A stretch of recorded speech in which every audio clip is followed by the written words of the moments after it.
NEET தேர்வை ரத்து செய்வதற்கான ரகசியம் எங்கள் சட்டை பாக்கெட்டில் இருக்கிறது, வீட்டு பக்கெட்டில் இருக்கிறது என்றெல்லாம் புருடாவிட்ட திமுகவின் ஸ்டாலினும் உதயநிதியும் ஆட்சிக்கு வந்த பிறகு கப் சுப் என்று இருக்கிறார்கள். ஆனால் மேடைக்கு மேடை அதிமுகவை விமர்சனம் செய்தோமே, நாம் கொடுத்த வாக்குறுதியை நிறைவேற்ற வேண்டுமே என்ற எண்ணம் கொஞ்சமாவது இருந்திருந்தால் இந்நேரம் குற்ற உணர்ச்சியால் குறுகுறுத்திருக்கும் திமுகவுக்கு.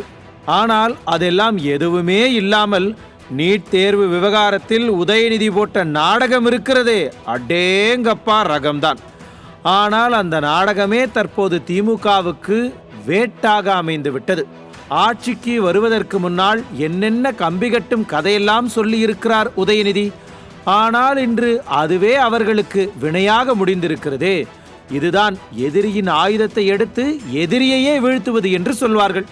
செல்லும் இடமெல்லாம் திமுகவின் ஸ்டாலினின் உதயநிதியின் ஏமாற்றுத்தனங்களை போட்டோ காட்டியும் வீடியோ ஆதாரங்களை காட்டியும் வெளுத்துக் கொண்டிருக்கிறார் எதிர்கட்சி தலைவர் எடப்பாடி கே பழனிசாமி. போட்டு காட்டப்பா என்ன பேசுறாங்க. சூடு சொரண வெக்கமானம் ஏதாவது இருக்குதா? வெக்கமானம் சூடு சொரண எதுவுமே இல்ல. திராவிட முன்னேற்ற கழகம் ஆட்சிக்கு வந்ததுன்னா கண்டிப்பா நீட் தேர்வு ரத்து செய்யப்படும்.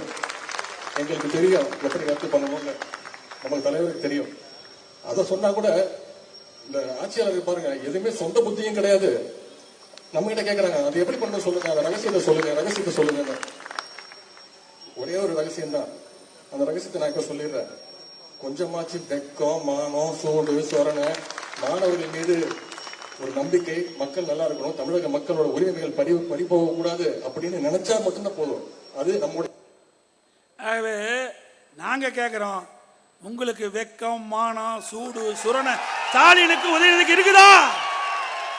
ஆனால் உண்மையாலுமே ஸ்டாலினுக்கும் உதயநிதிக்கும் வெட்கம், மானம், சூடு சொரணை இருக்கிறதா என்று எதிர்க்கட்சி தலைவர் மட்டுமல்ல மக்களுமே கேட்க தொடங்கி இருக்கிறார்கள். அந்த அளவுக்கு எடப்பாடியாரின் பிரச்சாரம் மக்கள் மனங்களை சென்று சேர்ந்திருக்கிறது. இப்படி திமுகவினரின் முகத்திரையை எதிர்க்கட்சி தலைவர் கிழித்து தொங்க விடுவதால் வெளுக்கிறது திமுகவினரின் சாயம்.